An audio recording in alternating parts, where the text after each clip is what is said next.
Saya masih bersama Pak Riganda Togatorop dan kita masih berbincang-bincang soal, sebelum kita masuk lebih dalam soal masalah program kita hari ini, yaitu temanya adalah perhotelan sebagai garda terdepan program pariwisata. Sedikit di segmen sebelumnya saya bahas soal latar belakang. Ternyata beliau cita-citanya menjadi seorang guru dan akhirnya di tahun 94 menjadi resepsionis dengan kemampuan atau soft skillnya adalah kemampuan berbahasa Prancis. Sebelum kita bahas lebih lanjut soal masalah tema kita, Pak, seberapa penting Pak punya soft skill? Seberapa penting punya kemampuan di bidang yang lain selain di utamanya? Kalau Bapak terjun ke dunia hospitality, apakah perlu kemampuan yang lain sebagai tambahan? Untuk menjadi seorang hospitality yang sukses, memang yang paling dibutuhkan pertama sekali adalah dia harus mau mencintai pekerjaannya. Harus ada passion gitu ya, cinta gitu. Karena bekerja di perhotelan itu hampir sama dengan pengabdian. Kenapa disebut pengabdian? Karena dia susah atau senang, dia harus bisa menjaga hatinya gitu loh. Kalau dia senang, dia keluarkan dalam bentuk raut wajah yang senang. Betul. Tapi kalau dia sedih, dia harus bisa menahan auranya tetap keluar cahaya yang senang gitu. Betul. Ya. Kenapa harus begitu? Karena perhotelan itu adalah profesionalisme gitu. Benar-benar kita harus bisa menyampingkan masalah-masalah kita untuk memberikan pelayanan kepada orang. Seorang hospitality itu harus punya jiwa yang memang senang melayani. Karena yang dilayani itu adalah orang yang memberi rezeki kepada dia. Orang yang menginap ke kita itu adalah orang yang membayar gaji kita, pajak pelayanan kita, dan orang yang akan datang kembali menjadi tamu yang mungkin seumur hidup dia, kalau memang dia selalu melakukan perjalanan, akan menjadi tamu langganan. Okay. Pak, kalau melihat dari apa yang Bapak sampaikan sebelumnya, berarti tugas utama dari hospitality atau seorang hotelier atau apapun itu sebutannya adalah pelayanan. Pelayanan yang paling utama. Tapi tentu saja dia harus skill, karena tamu yang membayarkan menuntut kembali apa yang dia bayarkan gitu. Ya, jadi benar-benar seorang yang kerja di hotel itu harus skill. Tidak ada istilah maaf Pak, ya usahakan jangan terlalu sering. Harus dia memompa dirinya, kalau standar pekerjaan saya harus ini, jangan melakukan kesalahan.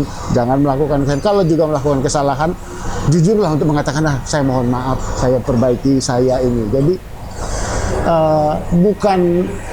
bukan mudah kerja di hotel itu. Di samping dia juga harus memompa dirinya, menjaga rasa, menjaga sukacita, menjaga respek ke tamu.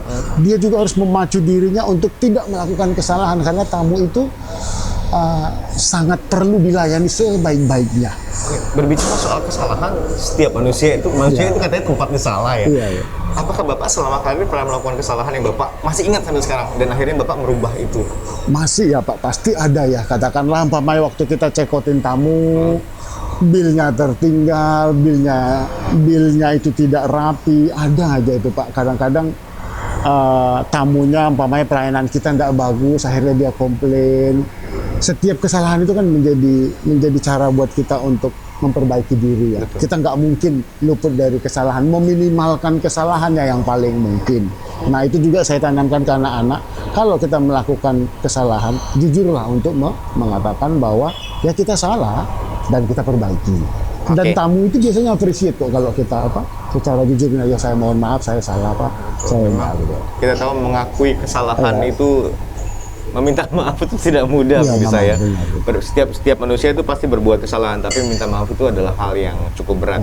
Nah Pak, selanjutnya tadi kita berbicara soal soft skill, Bapak menguasai kemampuan berbahasa Prancis, kemudian Bapak memutuskan untuk fokus karena merasa bahwa ini salah satu bentuk pelayanan selain menjadi seorang guru, melayani tamu, kemudian memberikan kepuasan kepada tamu, dan akhirnya mereka bisa datang kembali dan akhirnya terjalin relasi, kemudian terjalin silaturahmi dan komunikasi yang baik. Pak, Bapak ini yang saya baca dari data-data yang saya dapat, Bapak ditempatkan di posisi apapun selalu berhasil, selalu gemilang, selalu punya pencapaian yang besar. Apa tipsnya? Bagaimana Bapak bisa bertahan di setiap posisi dan akhirnya bisa di posisi yang sekarang sebagai seorang general manager? Gali, yang pasti sih latar belakang saya sebagai guru memberi saya kesempatan juga untuk sadar bahwa saya nggak mungkin sukses kalau anak-anak saya tidak sukses. Guru itu mendidik saya untuk menyadari bahwa kalau hotel organisasi itu mau sukses, anak-anaknya harus menguasai benar-benar skillnya, soft skillnya. Soft skill itu ya senyum, greeting, menyadarin bahwa orang-orang lain itu adalah tamu kita. Jangan berteman jangan mau menang sendiri. Ya, jadi latar belakang guru itu memudahkan saya untuk menyadari bahwa anak-anak itu adalah aset yang paling utama, karena hotel itu adalah manusia bertemu dengan manusia, yang satu tamu, yang satu staff. Betul. Seberapa bagus pun harga, produk, lokasi, yang menjadi penentu yang utama adalah manusia kita ini, staff itu harus menjadi faktor pembeda. Itulah kunci yang saya percayain, bahwa saya bisa aja mungkin dalam satu tempat kurang dalam hal produk, tapi staff saya itu harus menjadi orang yang terbaik gitu. Jadi harga saya bisa aja mungkin dalam satu saat tertentu kurang ini, tapi dari semua komponen yang saya sebutkan tadi, lokasi, hak produk, harga, manusia adalah bisnis yang paling dipentingkan di dalam hospitality ini, karena 80% dalam hotel ini adalah manusia bertemu dengan manusia. Jadi manusia yang kaya dengan macam latar belakangnya, dengan manusia staff kita juga yang kaya dengan latar belakang. Jadi saya sebagai guru meramu mereka menjadi ini supaya tamu merasa nyaman. Itu yang Bapak gunakan di setiap posisi apapun yang Bapak ditugaskan? Mengajar lah, sebagai guru kita harus mengajar, memberikan kepada mereka support, pemahaman, dan saya juga sadar bahwa tanpa anak-anak kita juga nggak bisa apa-apa. Karena mereka adalah garda terdepan kita, aset yang paling utama di dalam hal melayani tamu. Karena kalau mereka lagi susah, lagi banyak pikiran, saya selalu ingatkan mereka, kita ini profesional. Bungkus masalah itu di luar, setelah masuk kamu harus menjadi seorang yang sadar bahwa kamu itu harus memberi, bukan menerima, memberi. Jadi memberi, ya itu ya senyuman, sadar bahwa masalah yang itu di luar itu ditinggal dulu, nanti kalau udah balik, ya silakan diambil lagi masalah. Tapi begitu udah balik, udah kerja, kamu harus bisa menjadi seorang yang, kalau Gali lihat ini kan kita kerja di hotel ini kan kita ditonton ini. Iya betul. Kita ini ditonton tanpa sadar, kita ditonton. Jadi kita juga harus bisa mematut diri kita. Oh iyalah, aku ditonton, aku dituntut untuk memberikan yang terbaik. Kan nggak bisa kita di depan ini umpamanya katakanlah dia berkata-kata ini, nggak bisa. Kita kan dia soft skill itu diajarin sopan, ramah, mampu mengatur